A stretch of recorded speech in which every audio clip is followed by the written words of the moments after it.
Most beautiful words, I always say made in the USA, the most beautiful words. We're going to have made in the USA like we haven't had before in a long time. In addition to the business leaders whose companies I will mention in just a moment, we have some great people, great senators. Marcia, where are you? Where are you, Martha? Marcia, thank you very much. Marcia Blackburn, Bill Cassidy. Bill, thank you, Bill. Ashley Moody. Ashley, thank you. And John Husted. John, thank you very much. And Representatives Byron Donalds, Buddy Carter, Rob Whitman, Mark Alford, Mike Rogers, Richard Hudson, and Abe Hamadeh. Thank you all very much.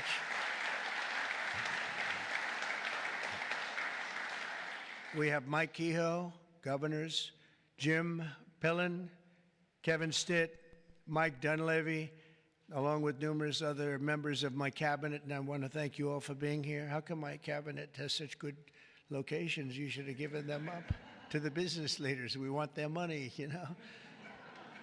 They have very good locations. I'm not surprised. 100 days ago this week, we inherited the wreckage of 4 years of economic disaster under the previous administration. It was an economic disaster. It was a disaster at the border like nobody had ever seen before. And you probably see we've closed up the border 99.999%, meaning 3 people got in, 3. As opposed to hundreds of thousands of people coming in on a monthly basis, millions of people actually. There are periods where we had millions and millions of people pouring in on a monthly basis. We had 3 people. They buried companies in crippling regulations, waged war on American energy, pushed massive tax hikes, and gave us the worst inflation in the history of our country. In Biden's final year, the United States had the worst trade deficit ever recorded, and we lost 106,000 manufacturing jobs. Other than that, he's done a fantastic job. But now all that is changing, and all that's changing very fast because we finally have the president who wants to put our country first. You have a president who believes in America first.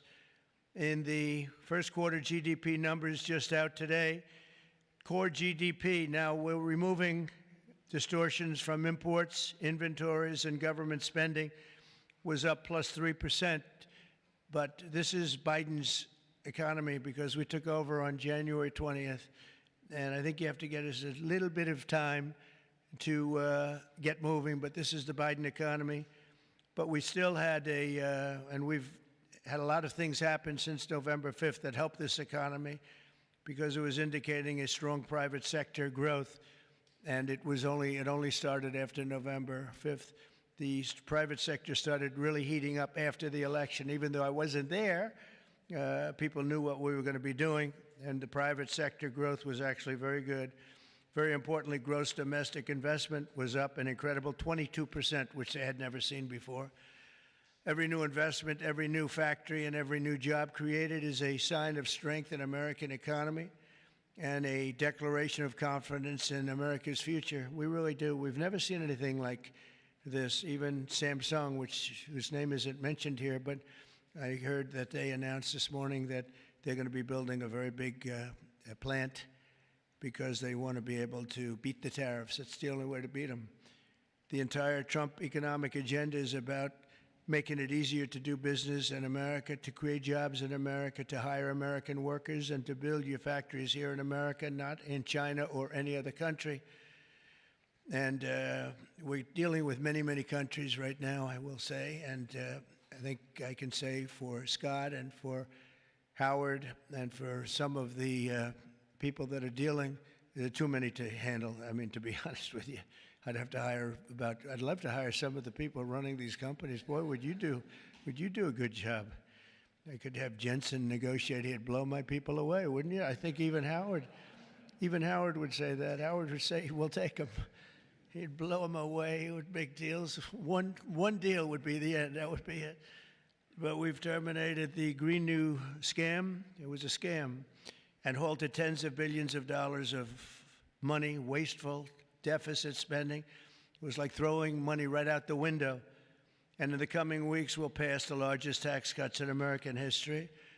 And I think even more so, we'll be doing things for business like you've never seen before. You saw it in a little smaller version at the beginning of our last term. You know, we had the most successful 4 years that any president has ever had. The stock market was up 88%. The other markets were up almost 100%. And that's despite COVID and all the crazy things happening. But we had a tremendous 4 years. We've given credit for that, actually. But our big, beautiful bill, as I call it, our big, beautiful bill, we may name it that, actually, will include 100% expensing retroactive to January 20th. So that's all the way back to just about the beginning of the year. So expensing 1 year, you take a deduction 1 year, so you can build your factories right now, essentially almost tax-free, if you think about it. Nobody's ever been given that. And we're going to make that expensing for a 4-year period at a full 100%. So last time we made it 1 year, and you had deductions. You'd go from 100% to 80 to 60 to 40 to 20 to Zippo. And now what we're going to do is we're going to keep it at that level, and we're going to have it for 4 years. So I believe that was one of the reasons that we had such unbelievable growth. Also, we allowed you to bring money back from outside of the country. It was impossible. You had to have 15 different law firms representing you. It was so complicated. And worse was that the tax rate was 65%. I lowered the rate substantially, but still a lot. You know, we shouldn't take your money just to hold you hostage, right? So we lowered it to a reasonable amount, and we took in trillions of dollars, came back. Apple brought in a tremendous amount of money. A lot of the companies here brought in a lot of money, and the businesses represented today clearly understand that if you build your factory in the United States, your tariff rate is 0, and you have other advantages too, and not the least of which is what I just said, having to do with the bill. Now, we have to get that bill approved, so call your local representative, please, and make sure that we get it approved, because I don't want to talk too early, but we're doing well with the Republican Congress. We have the Senate is doing great, and the House is doing great. John Thune has been spectacular. Mike Johnson has been, Speaker, has been spectacular. Marcia, you're in there working very hard and doing well. What do you think? Are we going to get it passed? We have to. Marcia, we don't get it passed, I'm blaming you. We have to. We have to get it passed. We will. I think we will. But I don't think we'll have any Democrat votes. If we don't get it passed, what would happen is your taxes go up 68%. Think of that. And we may not get one vote because they just vote against. It's Trump derangement syndrome, or maybe it's just they hate Republicans, or they hate what we're doing because they've lost their confidence. They've totally lost their confidence. They don't know what the hell is going on. And we are going to get it done. It's probably going to be fully Republican. Fortunately, we have the House, we have the Senate. And we may or may not have a couple of grandstanders, I don't know. But if we do, it would be good if you could work on anybody. I mean, if I were a Democrat, I'd be voting for it 100%. Because I think it's very dangerous politically not to vote for it. Think of it, your taxes go up almost 68%. So, but it looks like we're in good shape, I think. And hopefully we'll get it approved. It'll be the biggest bill ever approved in the history of our country, and it'll be the biggest tax cut ever approved in the history of our country. And in addition to that, regulations, which I'm doing in and outside of the bill, will be as big or bigger than we did last time. We have the record for regulation cuts in the 4 years. We cut 4 times higher than any other president in a 4-year period. And we're talking about 8 years and 2-term presidents. We were 4 times higher than any other president in terms of regulation cuts.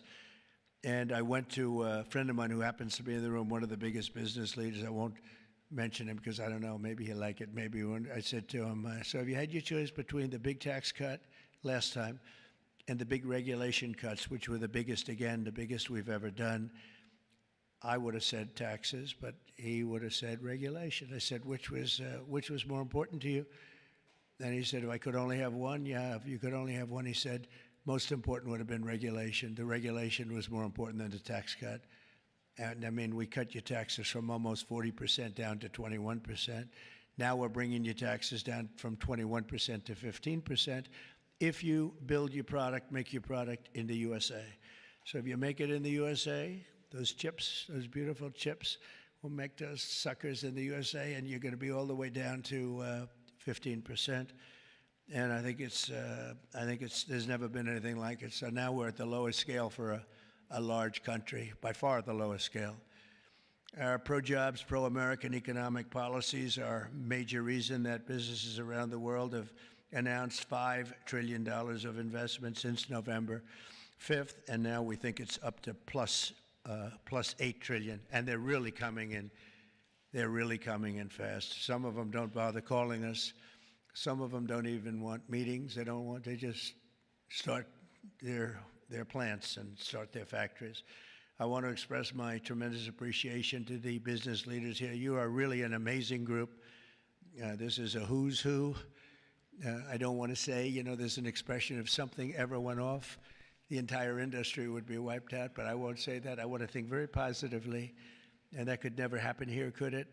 But I want to congratulate you all on your incredible success and accomplishments. You've been amazing. You're the biggest and the best. So I'd like to introduce some of you, President and CEO of Hyundai, Jose Munoz. Jose, thank you very much. Fantastic. Jose is investing $21 billion, including $5.8 billion for a new steel plant in Louisiana, which is a beauty. I saw a picture of it, which is going to create at least 1,500 jobs, just the plant alone. Thank you very much, Jose. Beautiful. Chairman and CEO of global shipping giant CMA, CGM, Rodolphe Sade. Thank you, Rodolphe. Thank you very much. Fantastic. Investing $20 billion in creating 10,000 new jobs at least. Thank you very much. That's fantastic. You'll be very happy. President and CEO of Toyota North America, Ted Ogawa, investing $88 billion. Where's Ted? That's fantastic. Thank you, Ted. That's fantastic. Ted's investing $88 million for car production at its West Virginia factory, which is a beauty. I've seen it, actually. Congratulations. Thank you very much for being here, Ted. Co-founder and CEO of Anduril, Brian Schimpf. Oh, Brian. Thank you, Brian. He's investing $1 billion for a new manufacturing facility in Ohio and display. Next to me is their 125-pound Roadrunner drone. Where is that little sucker? Where is it? Which is that? Whoa. That's a nasty-looking thing. That's a nasty. I look up there when I'm having dinner outside. I used to look up and see the moon. Isn't it beautiful? Now you see the moon, but you see drones all over the place. And I say, let's get the hell out of here. That's a good one, isn't it, huh? I can see it. CEO of Worldwide Amazon Stores, Doug Harrington. Thank you very much. Thank you, Doug, very much. Investing $4 billion this year alone, and I know they said they're going to be investing a lot over the next 2 years. We appreciate it very much. Thank you, and say hello to everybody. CEO of Venture Global, Mike Sable. Mike, thank you very much, Mike. Investing $18 billion in liquefied natural gas expansion in Louisiana. That's going to work out good. Thank you very much.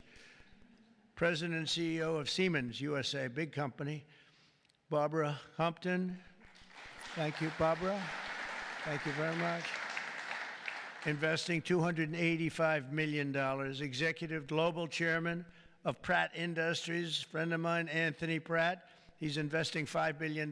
Thank you. Thank you, Anthony. I read a report today he's the richest man in Australia, but who the hell knows? Do you think you're the richest man in Australia? Close. I don't like to put you on the spot like that, Anthony, but that's pretty good. Thank you very much. That's great. $5 billion. Founder and CEO, Giovanni Hamde Oliaka. Where are you? Thank you very much. Investing $1.2 billion. Thank you very much.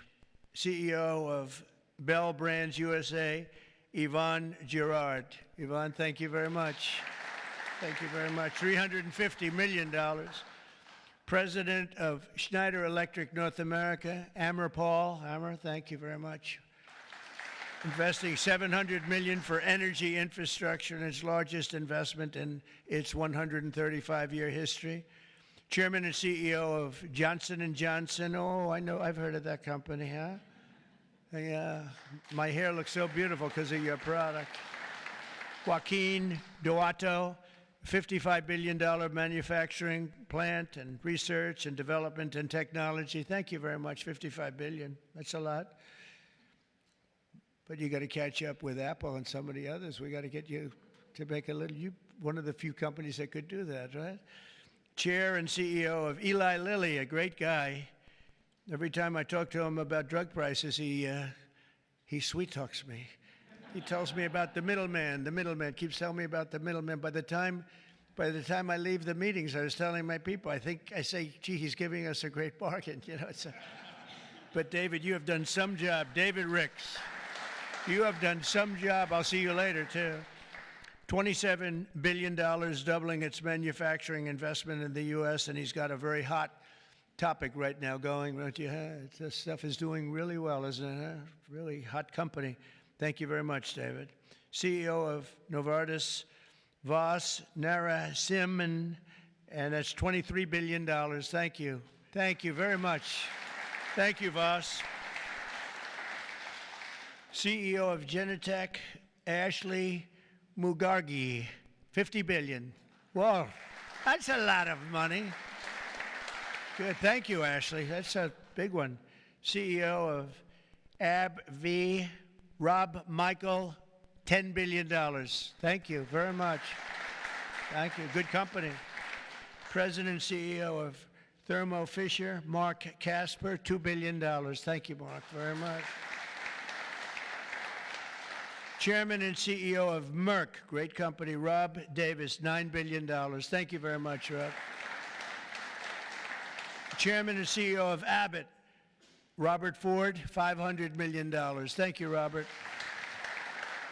Chairman and CEO of a company called IBM. Arvind, where are you? Where are you? Thank you very much. That's fantastic. $150 billion. That's all? That's great. Thank you very much. You've done a great job. You've done a great job with that company, too, I'll tell you. Chairman and CEO of GE Aerospace, Larry Culp. Larry, thank you very much, Larry. And Larry's investing $1 billion in manufacturing across 16 states, and with us as we have the model of their F-110 engine, which I hear is like, I must tell you, I hear it's the hottest engine there is. You got a gold mine over there, Larry, which powers our nation's finest fighter jets and other jets. And your big engine is really something that I hear is beyond anything that has been produced yet. So good luck with it. And Larry, I think we're going to ask you to say a few words, actually. So come on up. Thank you. Thank you. Thank you, Mr. President. It's an honor to be here representing all of my colleagues at GE Aerospace. We are today 125 years old, but we are inventing the future of flight. Today, we power 3/4 of the world's commercial airlines and nearly 2/3 of the U.S. military combat jets and helicopters. So what you see here with the F-110 powers 70% of the newest Air Force F-15s and the F-16s. I know you were in Michigan just yesterday. Yeah. This is the engine that will be under wing on the F-15EX Eagle II that the Michigan Air National Guard will soon be flying.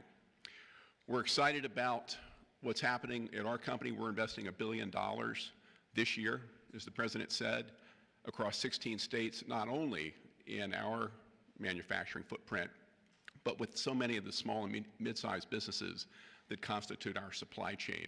There's a lot happening. We're excited about it. Mr. President, thank you for what you're doing, not only to revitalize U.S. manufacturing, but helping ensure that the U.S. aerospace industry, one of our biggest net exporters, continues to lead the world in innovation. Thank you. Thank you. Great job. And he has done a really great job. You took over a slightly troubled company, and now you've made it hot as a pistol. So that's really an amazing job you've done in a short period of time. Also with us is Chairman and CEO of SoftBank, Masa. Where's Masa? Masa, come on up here, Masa. Masa has pledged $200 billion plus another $500 billion with Oracle and OpenAI for a total of $700 billion. Thank you, Masa. Come on up, please.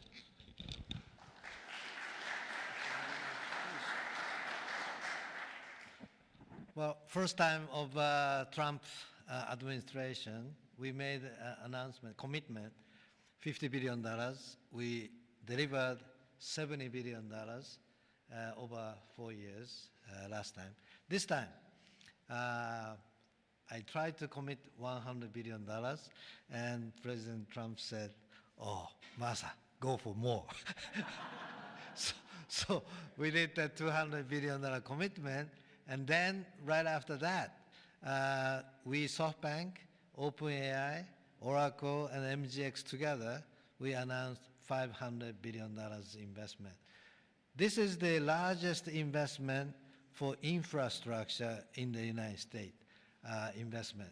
And I think this is more than the scale. The importance is this is the largest infrastructure for the AI, which is the future of mankind, I believe. It's going to change every industry, every way of how our mankind's lifestyle of the future.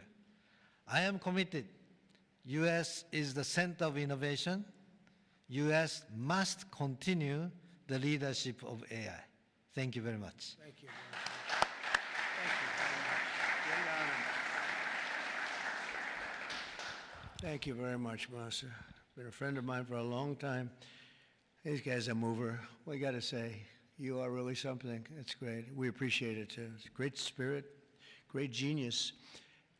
Tim Cook from Apple is pledging, not only pledging, is committed to $500 billion. They're going to build plants all over the country, 7 or 8 different states. They've already started. And so I want to thank Tim. That's such a big investment for somebody that, had them pretty much in one location, as you know. Now they're coming into the United States, I believe, because of the spirit and the tariffs and the incentives. So that's Apple for $500 billion. And one of the most brilliant men that you'll ever meet, the man that's done in a short period of time something that is incredible.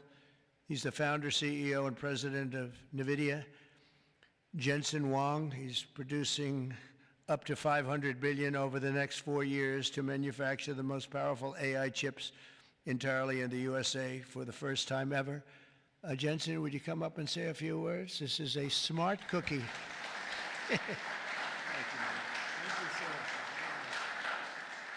Thank you, Mr. President. It's a great honor to be here.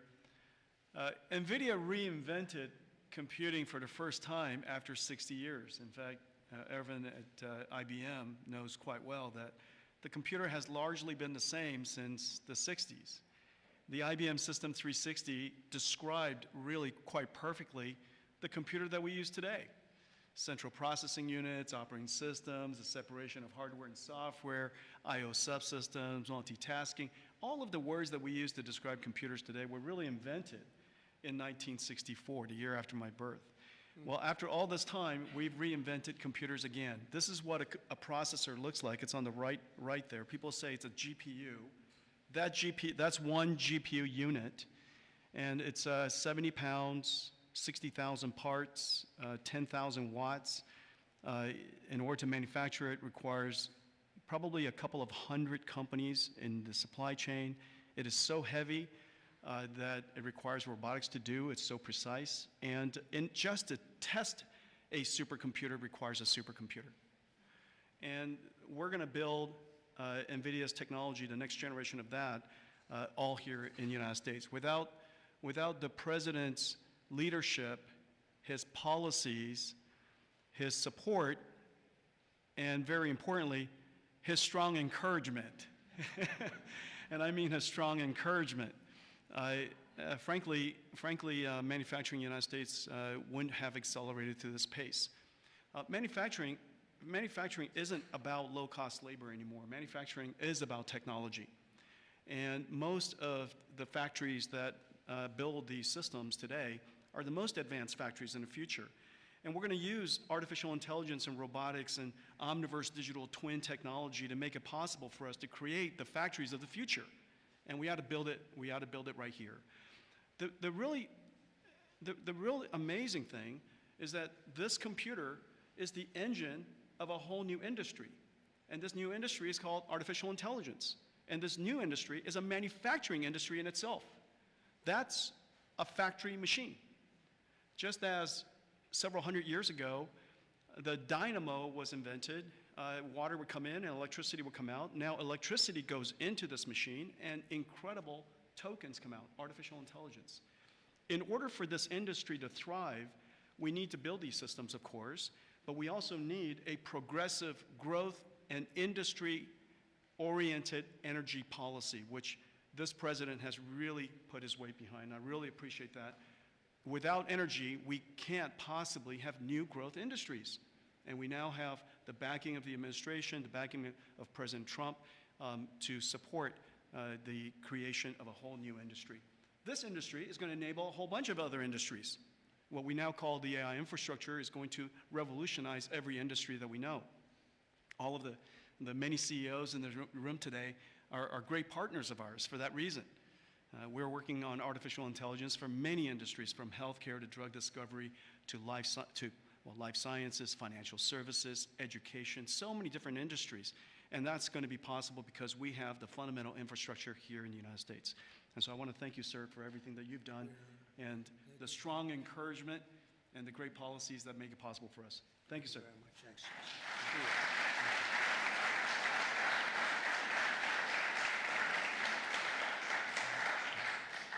Another brilliant man. You know, we have brilliant people here, and we like brilliant people, actually, but we have a lot of brilliant people in this group, and it's an honor to be with you. Past 100 days have been fighting to reclaim our jobs and bring our country back to a level that it's never seen before, and again renew the American dream, which is what we're doing.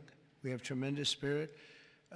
I don't know if you've heard, but it's become really quite a story. I see Pete's right over here, Secretary of Defense. We have the largest number of new enlistees or people enlisting in the military forces that we've ever had. And if you remember, 6 months ago, we couldn't get anybody to sign up. That's a big turn in a very short period of time. And November 5th had a lot to do with that, and our Secretary of Defense and a lot of the people that you see sitting here really had a lot to do with that. There's great spirit. I can say that also with the police forces throughout the country. We're having a hard time filling them up. It's a dangerous job, but now we have waiting lists at almost every place. And that's an amazing accomplishment when you think. It's amazing.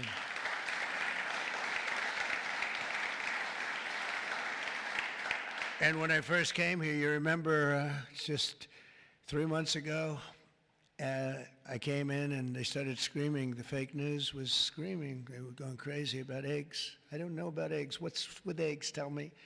They said, their cost is up 50%, and you won't have them for Easter. I said, well, I'll have to get onto it, but this isn't my problem. This is Biden's problem. I've only been here for 4 days. They're screaming at me about eggs like it was my fault. I just got here. Didn't know anything about it. We got it taken care of, and eggs dropped 87% in the last short period of time, and everybody had eggs for Easter. In fact, we had a big Easter egg hunt on the lawns. We had 48,000 people actually came. And we had a lot of eggs. I don't know how many, but there were a lot. We didn't use plastic. They said, could you use plastic eggs? This is in early January. And I see our Secretary of Agriculture is here. Would you stand up? You did a great job. You got me out of a lot of trouble. Brooke Rollins.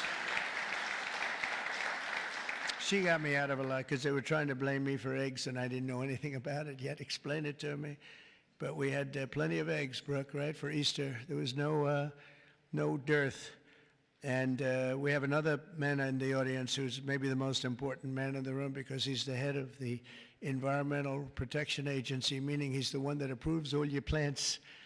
And when Jensen and some of the others came in about numerous of the others, especially having to do with AI, they came in, I learned a lot. Number one, I learned we need double the electricity that we have right now for the whole country, and really more than that. I mean, 2 times would be even better. It was like unlimited thirst for electricity.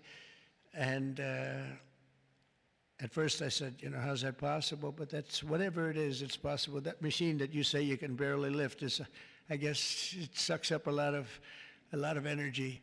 But we need more than double what we have right now. So you take all of the energy, even the energy in this beautiful, incredible, is this the greatest?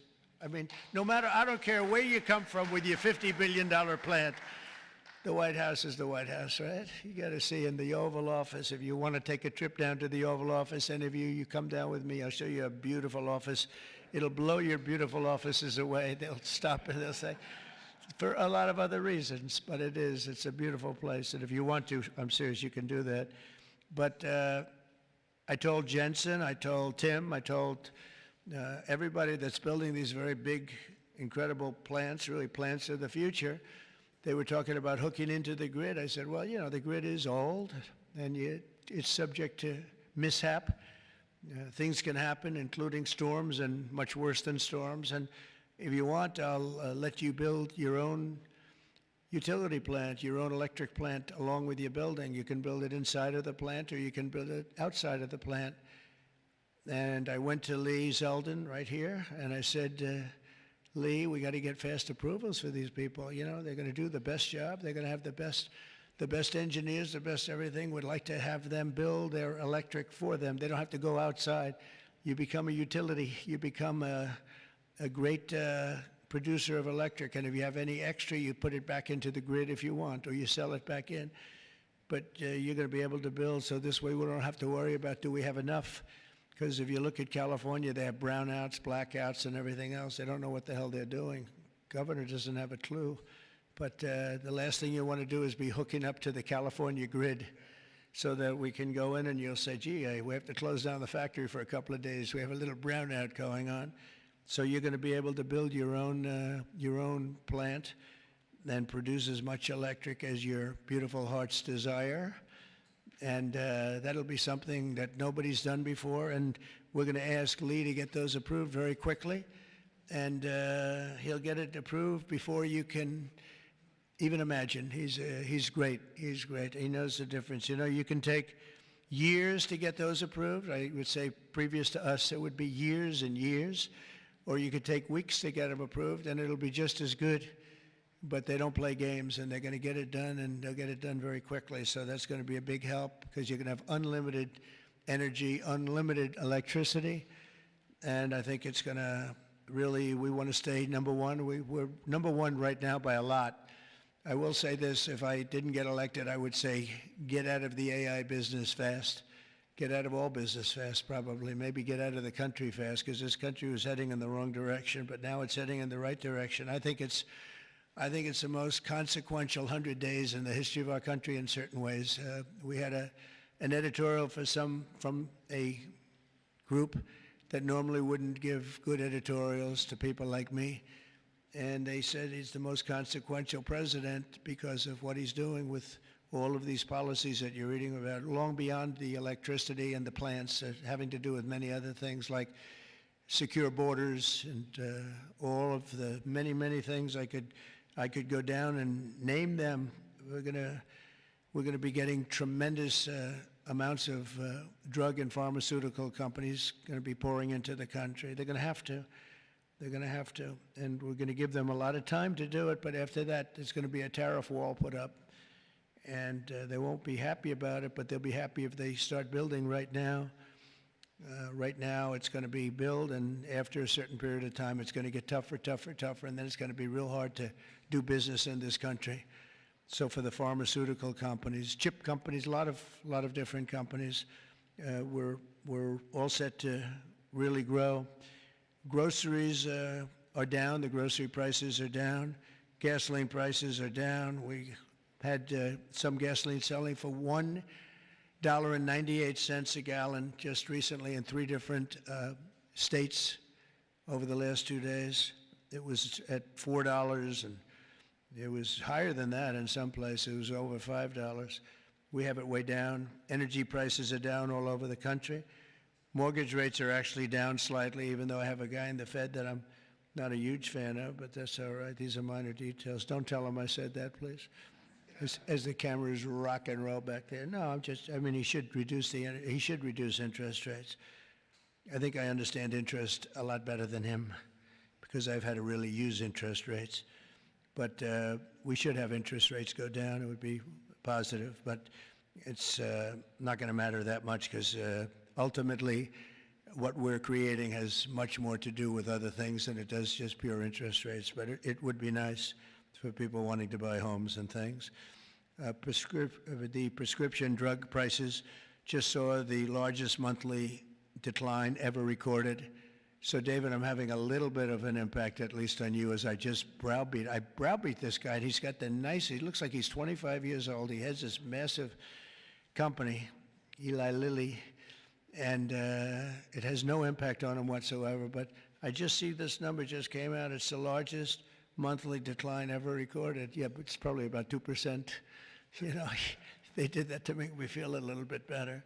But I appreciate it. We have achieved the lowest number of illegal border crossings in U.S. history, and we're at a level that nobody thought we could get to in 2 years, let alone a couple of months. And I think Kristi Noem is here someplace. Where is Kristi? She's here. Stand up, Kristi. And Tom Homan. And I see Linda. Stand up, Linda. You are doing so good. Education. We're bringing education back to the States, where it belongs. And she's been incredible. She's very upset with Harvard. They have $53 billion in a fund, and yet they want more grants. And it looks like we're not going to be giving them any more grants, right, Linda? And, you know, a grant is at our discretion, and they're really not behaving well, so it's too bad. But our country is roaring like never before. Nobody's ever really seen anything like this. And again, the big thing is whether it's $8 trillion or even more than that, by the end of the year, it could be a number that would be, I think it's already, there's never been anything like it, but this is in a period of a couple of months. I think by the end of the year, the numbers will be just staggering. It's really going to be something very special, and I'm very honored to be with you. And I'd ask if anybody has any questions, please. This is your time. This is your time. You'll be live on television, all the fake news back there. Now that'll keep them down, right? That's the way to keep them down, unless they're bad people, in which case, unless they want to make some news. Would anybody have any questions? Anybody? Business leaders? You want to know anything about depreciation? No? I love it. We've done such a good job, we don't have to take. Howard, would you like to say a couple of words, please?